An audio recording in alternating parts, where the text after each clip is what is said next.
നമുക്ക് ഈ വീഡിയോയിൽ സാരി ഉടുക്കാനായിട്ട് ഡബിൾ അണ്ടർസ്കേർട്ട് എങ്ങനെയാണ് യൂസ് ചെയ്യേണ്ടതെന്ന് നോക്കാം. അതിന് മുൻപായിട്ട് ഞാൻ സാരി ഉടുക്കുമ്പോൾ ചെയ്യാറുള്ള ചില ട്രിക്കും കൂടെ പറഞ്ഞു തരാം. നമ്മുടെ ജനറേഷനിൽപ്പെട്ട മിക്കവരും സ്ഥിരമായിട്ട് സാരി ഉടുക്കുന്നവരല്ല. അതുകൊണ്ട് തന്നെ അവർക്ക് സാരി ഉടുക്കുമ്പോൾ അതിൻ്റെതായിട്ടുള്ള ബുദ്ധിമുട്ട് വരാറുണ്ട്. സാരി ഉടുക്കുമ്പോൾ നടക്കാനുള്ള ബുദ്ധിമുട്ട്, അങ്ങനെ പല പ്രശ്നങ്ങളും ഉണ്ടാവും. അപ്പോൾ അതിനൊക്കെ ആയിട്ട് ഞാൻ ചെയ്ത ടിപ്സ് എന്തൊക്കെയാണെന്ന് നോക്കാം. നമ്മളൊക്കെ സ്കേർട്ടും ടോപ്പും ഇടാറുണ്ട്, അല്ലെങ്കിൽ പട്ടുപാവാടയും ബ്ലൗസും ഒക്കെ ഇടാറുണ്ട്. പക്ഷേ അപ്പോഴൊന്നും ഇല്ലാത്തൊരു അൺകംഫർട്ടബിലിറ്റിയാണ് നമുക്ക് ഈ സാരി ഉടുക്കുമ്പോൾ തോന്നാറുള്ളത്. മിക്കപ്പോഴും അമ്പലത്തിൽ പോകുമ്പോഴോ അല്ലെങ്കിൽ എന്തെങ്കിലും ഫംഗ്ഷൻസ് ഒക്കെ വരുന്ന സമയത്തായിരിക്കും നമ്മൾ മിക്കവാറും എല്ലാവരും സാരിയോ അല്ലെങ്കിൽ സെറ്റ് മുണ്ടോ ഒക്കെ ഉടുക്കാറ്. അങ്ങനെ ഞാൻ നേരിട്ടിട്ടുള്ള ഒരു പ്രധാന പ്രശ്നം എന്താണെന്ന് പറഞ്ഞാൽ മെയിനായിട്ട് ഇൻസെക്യൂരിറ്റിയാണ്. കാരണം അഥവാ ഈ സാരി എങ്ങനെ ഉരിഞ്ഞു പോയാൽ എന്ത് ചെയ്യും എന്നുള്ളൊരു ടെൻഷൻ.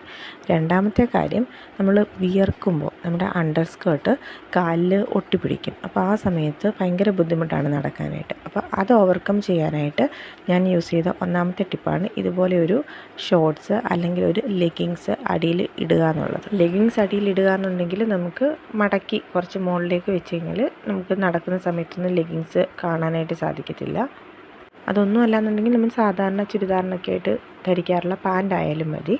അങ്ങനെ അടിയിലിടുക എന്നുണ്ടെങ്കിൽ നമുക്ക് ആ സ്കേർട്ട് കാലിൽ നമ്മൾ വിയർക്കുന്നതൊക്കെ സമയത്ത് ഒട്ടിപ്പിടിച്ചിട്ട് നമുക്ക് നടക്കാൻ ബുദ്ധിമുട്ടുണ്ടാകുന്ന ഒരവസ്ഥയിൽ നിന്ന് രക്ഷപ്പെടാനായിട്ട് സാധിക്കും. അടുത്തത് ഇതുപോലൊരു ചെറിയ സ്കേർട്ട് ഞാൻ തയ്ച്ചെടുത്തു. അത് കോട്ടൺ തുണി കൊണ്ടിട്ടാണ്. നല്ല ഞുറുവൊക്കെ വെച്ചിട്ട് നമ്മുടെ സൈസിന്, നമ്മുടെ വേസ്റ്റിൻ്റെ കറക്റ്റ് സൈസിനനുസരിച്ചിട്ട് നല്ലൊരു ചെറിയ പാവാട തയ്ച്ചെടുക്കുക. അത് നമുക്കൊന്നുകിൽ കോട്ടൻ്റെ വെച്ചിട്ടോ അല്ലെങ്കിൽ നമുക്ക് ഈ സാറ്റിൻ്റെ വെച്ചിട്ടോ ഒക്കെ ചെയ്ത് കഴിഞ്ഞാൽ നമുക്ക് നല്ല ഞുറുവായിട്ട് നിൽക്കും. അപ്പോൾ നമുക്ക് സാരിയൊക്കെ ഉടുക്കുന്ന സമയത്ത് നല്ല ഷേപ്പ് തോന്നിക്കാനായിട്ട് അത് ഹെൽപ്പ് ചെയ്യും. ഇത് സാരി ഉടുക്കുമ്പോൾ മാത്രമല്ല, നമ്മൾ അംബ്രല്ല കട്ടിൻ്റെ ടോപ്പൊക്കെ ഇടുന്ന സമയത്ത് ബാക്കൊക്കെ ഒട്ടി നമുക്ക് എന്തെങ്കിലും ഒരു ബുദ്ധിമുട്ട് പോലെയൊക്കെ തോന്നുകയാണെന്നുണ്ടെങ്കിൽ ആ ഒരു ഇത് ഓവർകം ചെയ്യാനായിട്ടും ഇങ്ങനെ ഒരു അണ്ടർസ്കേർട്ട് അടിയിലിടുന്നത് ഹെൽപ്പ് ചെയ്യും. ഇനി നമുക്ക് 2 അണ്ടർസ്കേർട്ട് ഇടുന്നത് എങ്ങനെയാണെന്ന് നമുക്ക് നോക്കാം. നിങ്ങൾക്ക് മനസ്സിലാവാനായിട്ടാണ് ഞാൻ 2 കളറിലുള്ള സ്കേർട്ട് എടുത്തേക്കുന്നത്. ഒന്ന് റെഡും ഒന്ന് യെല്ലോയും എടുത്തിട്ടുണ്ട്. 2 അണ്ടർസ്കേർട്ട് എടുക്കുമ്പോൾ ശ്രദ്ധിക്കേണ്ട കാര്യം, നമ്മൾ സെറ്റും മുണ്ടും ഒക്കെ ഉടുക്കുകയാണെന്നുണ്ടെങ്കിൽ കഴിവതും അകത്ത് ഉടുക്കുന്നത് നമ്മൾ ഒരു ലൈറ്റ് കളർ, അതായത് ഒരു ക്രീമോ അല്ലെങ്കിൽ വൈറ്റ് കളറോ തന്നെ ഉടുക്കുക. അതല്ല സാരിയാണ് ഉടുക്കുന്നതെന്നുണ്ടെങ്കിൽ നമുക്ക് ഉള്ളിൽ ഉടുക്കുന്ന സ്കേർട്ട് ഏത് കളറാണെങ്കിലും നമുക്ക് പ്രശ്നമില്ല. നമ്മൾ അകത്ത് കൊടുക്കുന്ന അണ്ടർ സ്കേർട്ടിന് എപ്പോഴും പുറത്ത് കൊടുക്കുന്നതിനെക്കാട്ടി ഇച്ചിരി ലെന്ത് കുറഞ്ഞിരുന്നാൽ അത്രയും നല്ലതാണ്. അതല്ല രണ്ടും സെയിം ലെന്ത് തന്നെയാണെന്നുണ്ടെങ്കിൽ അതിനും നമുക്ക് വഴിയുണ്ട്. ആദ്യമായിട്ട് നമ്മൾ അണ്ടർ സ്കേർട്ട് ഇടുക. എന്നിട്ട് നമുക്ക് ഒത്തിരി ടൈറ്റ് ചെയ്ത് ഇത് കെട്ടാനായിട്ട് നിൽക്കരുത്. നമുക്ക് ഒന്ന് നമ്മുടെ വിരൽ ലൂസായിട്ട് ഓടിക്കാനുള്ള പാകത്തിന് നമ്മളിത് കെട്ടാവുള്ളൂ. നമുക്ക് ഈ അണ്ടർ സ്കേർട്ടിന് സൈസ് കുറവായിട്ട് കാണിക്കാനായിട്ട് നമുക്കിത് ജസ്റ്റ് ഉള്ളിലേക്കൊന്ന് ഫോൾഡ് ചെയ്ത് കൊടുക്കാം. ഫോൾഡ് ചെയ്ത് കൊടുക്കുന്ന സമയത്ത് എല്ലാ ഭാഗത്തു നിന്നും ഒരേപോലെ ഒരു പടിയുടെ ഭാഗം മുതൽ നമുക്ക് ഉള്ളിലേക്ക് ഇതുപോലെ ഫോൾഡ് ചെയ്ത് കൊടുക്കുക എന്നുണ്ടെങ്കിൽ എല്ലാ ഭാഗവും നമുക്ക് ഒരുപോലെ ആയിട്ട് കിട്ടും.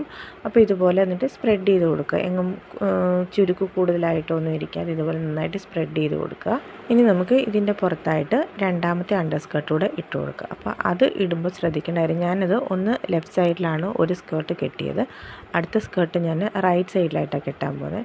അപ്പോൾ നമ്മളിത് ചെയ്യേണ്ടത്, ശ്രദ്ധിക്കേണ്ട ഒരു കാര്യം എന്ന് പറഞ്ഞാൽ, നമ്മൾ ആദ്യമേ ഉടുത്ത അണ്ടർസ്കേർട്ടിൻ്റെ പടിയുടെ മുകളിലായിരിക്കണം നമ്മൾ അടുത്തത് കെട്ടേണ്ടത്. കാരണം നമ്മൾ പിന്നെ സാരി ഉടുത്ത് വരുമ്പോൾ നമുക്ക് ഈ അടിയിലെടുത്ത അണ്ടർസ്കേർട്ട് കാണാത്ത പോലെ ആ അണ്ടർസ്കേർട്ട് കെട്ടിയതിന് ജസ്റ്റ് മുകളിലായിട്ട് വെച്ച് വേണം കെട്ടാൻ. അതും ഒരുപാട് ടൈറ്റ് ചെയ്ത് കെട്ടരുത്. നമുക്ക് ജസ്റ്റ് കൈ ഓടിക്കാൻ പാകത്തിന് ലൂസായിട്ട് മാത്രമേ നമ്മൾ സാരി ഉടുക്കുമ്പോൾ സാരി ഫോൾഡ് ചെയ്യേണ്ടത് ഈ റെഡ് അണ്ടർസ്കേർട്ടിലേക്കായിരിക്കണം, യെല്ലോയിലേക്ക് പോകരുത്. ഈ പുറത്ത് ഉടുത്ത ഈ റെഡിനകത്ത് നിൽക്കുന്ന പോലെ ആയിരിക്കണം നമ്മൾ സാരി ഫോൾഡ് ചെയ്ത് വെക്കേണ്ടത്. ചില സാരിയിലൊക്കെ നമുക്ക് എന്തെങ്കിലും സ്റ്റോൺ വർക്കോ അല്ലെങ്കിൽ സീക്വൻസ് വർക്കോ അല്ലെങ്കിൽ ബോർഡറോ ഒക്കെ നമുക്ക് ഉള്ളിലേക്ക് വെക്കുമ്പോൾ ചിലപ്പോൾ നമുക്ക് ചൊറിച്ചിൽ പോലെ എന്തെങ്കിലുമൊക്കെ ഇറിറ്റേഷൻ തോന്നാം.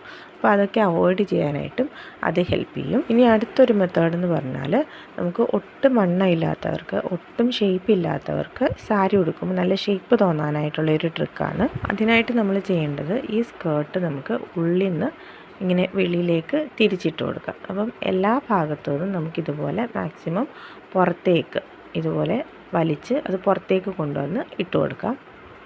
അപ്പോഴും ചുരുക്ക് കൂടുതലായിട്ട് വരാതെ അല്ലെങ്കിൽ ഇങ്ങനെ ചുരുണ്ട് കൂടി കിടക്കാത്ത പോലെ ശ്രദ്ധിക്കണം. നമ്മൾ നന്നായിട്ട് സ്പ്രെഡ് ചെയ്ത് കൊടുക്കുക, എല്ലാ ഭാഗത്തും ഒരേപോലെ വരുന്ന രീതിയിൽ. ആദ്യമായിട്ട് നമ്മളിങ്ങനെ ചെയ്യുമ്പോൾ നമുക്കൊരു ബുദ്ധിമുട്ട് പോലൊക്കെ തോന്നാം, ചിലപ്പോൾ ശരിയാവില്ല, ചിലപ്പോൾ ഇങ്ങനെ ചുരുണ്ട് കൂടി ഇരിക്കുന്ന പോലൊക്കെ വരും. അപ്പോൾ അത് നമ്മൾ വെറുതെ ഫ്രീ ടൈമിൽ ഇരിക്കുന്ന സമയത്ത് അല്ലെങ്കിൽ എന്തെങ്കിലും ഒരു ഫംഗ്ഷന് വേണ്ടി പോകാൻ പ്ലാൻ ചെയ്യുന്ന സമയത്തൊക്കെ നമുക്കിതൊന്ന് വീട്ടിൽ പ്രാക്ടീസ് ചെയ്ത് നോക്കാം. ഇത് നമ്മൾ കറക്റ്റിനെല്ലാം ഇതുപോലെ അറേഞ്ച് ചെയ്ത് കൊടുത്തതിന് ശേഷം ഇതിൻ്റെ മുകളിലായിട്ട് നമുക്ക് സെക്കൻഡ് സ്കേർട്ടും കൂടെ ഇട്ട് കൊടുക്കാം. അപ്പോഴും നമ്മൾ ശ്രദ്ധിക്കേണ്ട ഒരു കാര്യം, മുമ്പേ ചെയ്തതുപോലെ 2 സ്കേർട്ടും നമ്മളൊന്ന് കൈ ഓടിക്കാൻ പാകത്തിന് ലൂസായിട്ട് മാത്രമേ കെട്ടാവുള്ളൂ. കാരണം നമ്മൾ എന്തെങ്കിലും ഇരിക്കുകയൊക്കെ ചെയ്യുന്ന സമയത്ത് അല്ലെങ്കിൽ ഫുഡൊക്കെ കഴിച്ച് കഴിഞ്ഞിട്ടാണെങ്കിൽ അല്ലെങ്കിൽ നന്നായിട്ട് സ്കേർട്ട് കയറി മുറുകിയിട്ട് നന്നായിട്ട് നമുക്ക് വേദന എടുക്കുകയും അവിടെ പാട് വീഴുകയൊക്കെ ചെയ്യും.